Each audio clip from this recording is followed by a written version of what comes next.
कौन सा बीमारी हो गया तुम्हें जानू? तो आ जाओ ना मेरे पास, मैं तुम्हें इतना प्यार करूंगी ये बीमारी खत्म हो जाए।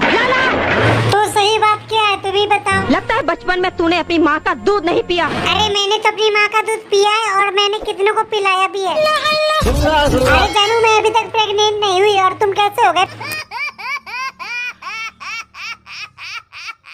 अरे कौन है जो मेरे बच्चे को परेशान कर रहा है? उसके मुंह में कीड़े पड़े।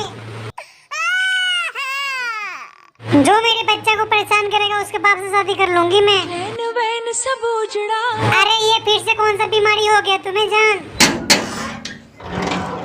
बुरा तो सटियाल जा रहा है दिन पर दिन, अभी गलती से देह पर गिर जाता तो। मम्मी, तेरे पापा, तेरा भैया, तेरा चाचा, तेरा दादा, तेरी नानी। अरे मुझे और भी काम है भोसड़ी वाला, जल्दी बोलना पूरा बात। तेरी जमुना नगर वाली मम्मी।